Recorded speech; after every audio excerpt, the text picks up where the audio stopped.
Team Hindutva को south Africa ने humiliate किया। कट्टर गौतम गंभीर और अजीत अगरकर को लगता है कि कम्युनल एजेंडा उन्हें वर्ल्ड कप जिता सकता है। यह ट्वीट किया गया है रिफत जावेद के अकाउंट से, जिन्होंने अपने एक्स अकाउंट के बायो में लिखा है कि वो पेशे से पत्रकार हैं, बीबीसी और टीवी टुडे जैसे बड़े संस्थानों के साथ काम कर चुके हैं और बायो में क्रिकेट को लेकर कुछ नहीं लिखा गया है और ना ही किसी भी और खेल को लेकर। लेकिन एक फुटबॉल की टीम जो कि इंग्लिश प्रीमियर लीग की टीम है चेल्सी, उस टीम का अपने आप को फैन बताते हैं। इस ट्वीट को पढ़िए जो उन्होंने साउथ अफ्रीका के सामने भारत की हार के बाद किया। आरोप लगाया कि भारतीय टीम के प्रमुख selector, chief selector Ajit Agarkar और कोच गौतम गंभीर कम्युनल एजेंडे के आधार पर विश्व कप जीतने का सपना देख रहे हैं। उनका यह बयान क्रिकेट को धार्मिक आधार पर देखने की कोशिश के रूप में सामने आया, जिसमें उन्होंने टीम इंडिया को मेरिट के बजाय हिंदुत्व की विचारधारा से जोड़ दिया। अब रिफत के इस एक्स पोस्ट के बाद पूर्व क्रिकेटर और वर्तमान में कमेंटेटर आकाश चोपड़ा भड़क गए और उन्होंने रिफत के एक्स पोस्ट को रिपोस्ट करते हुए इस बयान पर कड़ी आपत्ति जताई। आकाश ने कहा कि पूर्व मैनेजिंग एडिटर, पूर्व एडिटर, इतनी बड़ी मीडिया करियर वाले शख्स की सोच निंदनीय है। भारतीय क्रिकेट मेरिटोक्रेसी यानी काबिलियत के आधार पर सिलेक्शन का शानदार उदाहरण है और इसको सेलिब्रेट किया जाता है। आकाश चोपड़ा यही नहीं रुके। अब इसके बाद उन्होंने जवाब में रिफत जावेद के ही अंदाज में पूछ लिया कि क्या टीम इस्लाम 15 तारीख को भारत से हारी थी रिफत? आकाश का मतलब है कि अगर भारतीय टीम की हार टीम हिंदुत्व की हार है तो क्या पाकिस्तान जब इसी महीने 15 तारीख को इसी टूर्नामेंट में भारत से बुरी तरह हारा तो क्या आप बोलेंगे कि टीम इस्लाम हारा? मतलब आकाश चोपड़ा के लिए यह यकीन करना तक मुश्किल था कि कोई व्यक्ति जो मीडिया में इतने बड़े संस्थानों में काम कर चुका है, इतना अनुभव है, ये उस व्यक्ति की सोच है। आकाश ने अपने पोस्ट में दानिश कनेरिया जो पूर्व पाकिस्तानी खिलाड़ी रहे हैं उनका जिक्र किया। दानिश ने अपने एक बयान में कहा था कि पाकिस्तान क्रिकेट में उनको कभी इज्जत नहीं मिली और उनके साथ कई पाकिस्तानी खिलाड़ियों ने सही बर्ताव भी नहीं किया और यहां तक कि उनके साथ तो खाना तक भी नहीं खाते थे। कनेरिया ने तो यह भी बताया था कि शाहिद अफरीदी ने उन्हें कई बार धर्म बदलने के लिए भी फोर्स किया। ये दानिश कनेरिया के आरोप हैं। आकाश के जवाब पर रिफत का रिपोस्ट आया। उन्होंने लिख दिया कि आपने पाकिस्तान को इसमें घसीटकर अपनी संघी सोच दिखाई है। इससे मेरी बात साबित होती है। सिराज ने पहले मैच में 3 विकेट लिए, अगले 4 मैचों के लिए बाहर हो गए। T20 वर्ल्ड कप की वो बात कर रहे थे। टीम इंडिया सरफराज खान मोहम्मद शमी को नजरअंदाज कर रही है। शमी को बाहर करने के बारे में पूछे जाने पर अगरकर मुस्कुरा रहे हैं। क्या यह टीम हिंदुत्व नहीं है? यह बहस दोनों के बीच कुछ एक और ट्वीट्स तक जारी ही रही। ऐसी बहसें आई बॉल या कहें कि एंगेजमेंट के लिहाज से तो खूब रंग जमाती हैं, लेकिन हम इन बातों को जरा क्रिकेटिंग टर्म्स के लिहाज से समझने और समझाने की कोशिश करेंगे। तो रिफत जावेद ने हिंदुत्व का जो मुद्दा जोड़ा वो क्रिकेटिंग टर्म्स में तो समझा नहीं जा सकता, लेकिन इस मुद्दे के लिए जिन खिलाड़ियों के सिलेक्शन ना होने पर सवाल उठाया उन्हें डिकोड करते हैं। सबसे पहले बात करते हैं तेज गेंदबाज मोहम्मद सिराज की।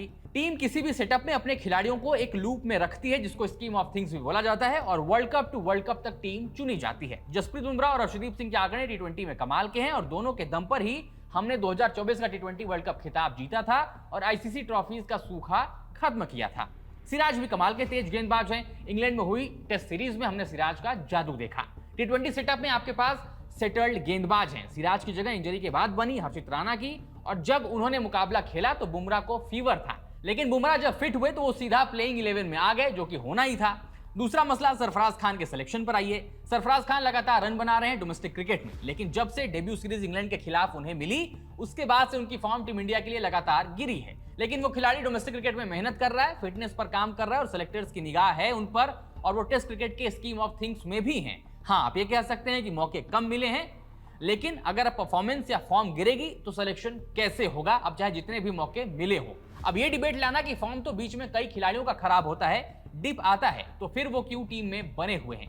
यहां सेलेक्टर्स का रोल आ जाता है जो सिर्फ एक मैच या एक सीरीज के बारे में नहीं सोचते। कुछ ही देर पहले जैसे बताया कि world cup to world cup team selection होता है, वैसे ही टेस्ट में भी WTC साइकिल पर बहुत कुछ निर्भर करता है। तो ये आजादी कोच के पास है, होनी भी चाहिए। हाँ, अगर ऐसा होता कि सरफराज ने डेब्यू के बाद इंटरनेशनल क्रिकेट में धुआंधार परफॉर्मेंस दी होती और तब भी उन्हें टीम में जगह ना मिलती, फिर ये सवाल वैलिड हो जाता।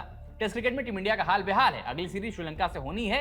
हो सकता है वहां नंबर 3 और 4 वाली पोजीशन पर आपको सरफराज खान दिखें। न्यूजीलैंड के खिलाफ 2024 में जो हमने सीरीज घर पर गंवाई, उसके पहले मैच में 150 रन बनाने के बाद सरफराज आगे के दोनों मैचों में फेल हुए। उसके बाद ऑस्ट्रेलिया सीरीज में मौका नहीं मिला क्योंकि मिडिल ऑर्डर पैक था। उसके बाद इंग्लैंड टूर से ड्रॉप कर दिया गया, लेकिन उसके पहले इंडिया ए की टीम जो इंग्लैंड गई थी उसमें वो शामिल थे और रन भी बनाए थे। तो स्कीम ऑफ थिंग्स में है और सेलेक्टर्स की नजर भी है। तो समझने के लिए थोड़ा सा क्रिकेटिंग माइंड को बीच में लाना होगा कि मिडिल ऑर्डर में और भी युवा बल्लेबाज हैं जो अपने मौके के इंतजार में हैं और किसी को भी लॉन्गर रोप नहीं मिल पाएगी इतने हाई कंपटीशन में। तो ऐसे में सेलेक्टर्स पर सवाल उठाना कई मर्तबा आसान होता तो है, लेकिन क्रिकेटिंग सेटअप में वो सवाल बहुत मजबूती से स्टैंड नहीं करते। मोहम्मद शमी की बात कर लेते हैं, जिनका हवाला दिया गया। 2023 का ओडीआई वर्ल्ड कप खेलने के बाद शमी को 2025 चैंपियंस ट्रॉफी के लिए बुलाया गया। 2024 में जब टीम इंडिया श्रीलंका गई थी, वहां पर शमी का सिलेक्शन नहीं हुआ था। वहां पर शमी बेहतरीन परफॉर्म भी कर आए, टीम चैंपियंस ट्रॉफी की चैंपियन भी बनी। लेकिन उसके बाद शमी ने आईपीएल खेला और डोमेस्टिक क्रिकेट में भी खूब मेहनत की, थोड़ी इंजरी भी आई और चली भी गई, खुद को प्रूव भी किया और शमी और अगरकर के बीच बयानबाजी भी हुई इसी फिटनेस के मसले पर। लेकिन इसके पीछे यह बोलना कि शमी का सिलेक्शन धार्मिक कारणों से नहीं हो रहा है, शायद सही तो नहीं है। जहीर खान, पठान ब्रदर्स, मोहम्मद कैफ और मोहम्मद अजहरुद्दीन, ये सारे लेजेंड्स हमारे देश के हैं। इंडियन टीम के फैंस इन खिलाड़ियों को सेलिब्रेट करते हैं। जितने लोग 2011 वर्ल्ड कप में महेंद्र सिंह धोनी का छक्का नहीं भूलते, उतने ही लोग जहीर खान का स्पेल भी याद करते हैं। जब कोई खिलाड़ी ढंग की फील्डिंग करता है तो मोहम्मद कैफ का रेफरेंस दिया जाता है। बात यह है कि कोई किसी भी चश्मे से क्रिकेट के सिलेक्शन को देखने के लिए आजाद है। गौतम गंभीर बीजेपी के पूर्व सांसद रहे हैं, उनकी अपनी एक पॉलिटिक्स भी है, इसमें कहीं कोई शक शुबा नहीं है। लेकिन क्या उस पॉलिटिक्स के आधार पर वो टीम में खिलाड़ियों को जगह दे रहे हैं? ऐसा होता तो श्रेयस अय्यर का सिलेक्शन क्यों नहीं हो रहा है? जिन्होंने आईपीएल में केकेआर को ट्रॉफी जिताई, तब तो केकेआर के कोच भी गौतम ही थे। लेकिन क्या वो धर्म के आधार पर टीम सिलेक्शन कर रहे हैं? क्रिकेट की दुनिया में क्रिकेटिंग पॉलिटिक्स चलती है। भारत में दिल्ली लॉबी, मुंबई लॉबी से लेकर चेन्नई लॉबी तक की पॉलिटिक्स है। उस आधार पर अगर सिलेक्शन को लेकर सवाल उठे तो फिर एक हद तक डिग्री दिखेगी, थोड़ा वजन दिखेगा। आपकी क्या राय है? क्या आपको लगता है कि रिफत जावेद जो कह रहे हैं वो सही है? कमेंट बॉक्स में बताइएगा। वीडियो पसंद है तो लाइक करिएगा, शेयर करिएगा, खबर गांव को सब्सक्राइब जरूर करिएगा।